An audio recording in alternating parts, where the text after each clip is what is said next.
And Russian bombardments on Friday killed 2 women and wounded 8 others in Ukraine's northeastern city of Sumy. Authorities have urged residents of settlements near Russia's border to evacuate as tensions escalate. Sumy, located just across the border from Russia's Kursk region, has been a focal point since Kyiv launched a surprise offensive on August 6th, partly aimed at creating a buffer zone in Russia. Regional prosecutors confirmed that the body of a 37-year-old woman was recovered from the rubble of a building struck in Sumy. A 48-year-old woman later succumbed to her injuries in the hospital, while several others were wounded in the attack, which also ignited a fire. Regional authorities have called for the evacuation of people in 183 settlements near the Russian border in the Sumy region. And to unpack this, I'm joined by Bolu Michael-Biyi, who is a foreign policy analyst. Good evening. Glad to have you join me on the news. Good evening. Thanks for having me. All right. Talk to me about the effect the latest Russian shelling of Ukraine has, especially on the Sumy region. I mean, what do you see in terms of dynamics playing out about Russia's military strategy? First, the shelling of the city, of the region, and also the killing of civilians is a war crime. And if Putin is ever caught, he's going to be charged for crimes against humanity and other war crimes. And it's a sign of desperation. That's what countries that are desperate to win and they're losing ground, that's what they resort to. So it's a disregard for human life. And it seems that Russia's strategy has switched from capturing cities to destroying as many infrastructure as possible and also killing many civilians, which is quite unfortunate. How about the overall picture now? Talking about Sumy, the region, how does it fit into the overall geography of the war? And what is its relevance when it comes to these Russian-Ukrainian conflicts?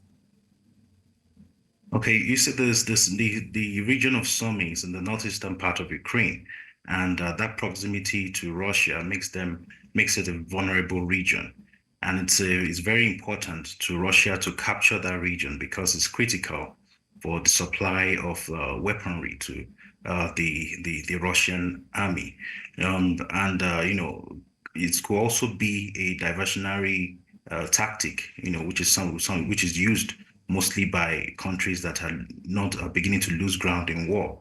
They try to attack a particular city heavily so as to distract the opposition from moving their forces to concentrate on that region and thereby leaving other important areas vulnerable. So while the opponents are focusing on the new city that is being bombed heavily, the Russians can now attack the other Ukrainian cities that are vulnerable. So Ukrainian forces must be careful not to be caught unaware and believe strongly they are very aware of Russia's military tactics. Well, talking about Ukraine being careful, how do you see this evolving as a result of Ukraine's counteroffensive, especially in the Kyiv region? And does this mean Russia's military, what does this mean for the military posture of Russia? Well, the implication, for Russia's military is that they are actually losing ground, and Kyiv is also a very important city for Ukraine, the second biggest city of Ukraine, and it's a morale booster for the Ukrainian forces to have regained that city, because the Kyiv is a very critical city or region or state in terms of Russia's military supply as well. So it gives them control or the ability to cut Russia's military supply. So it's a morale boost for the Ukrainian forces that we can marry that to what's going on in the Russian camp. While Ukraine is gaining grounds and retaking cities, Russia is jittery and acting desperate and killing civilians and losing ground. So which means that we might be closer to the end of this war with, things swinging in favor of Ukraine. Now let's talk about conflict resolution now. How do you think the international community should intervene to prevent further escalation? Now, we cannot deny the fact that, the whole world has been affected by this war in terms that Russia is a very big country, the biggest country in the world. And, they also have, economic power in the supply major part of Europe, their gas, and they also control major trade routes, and,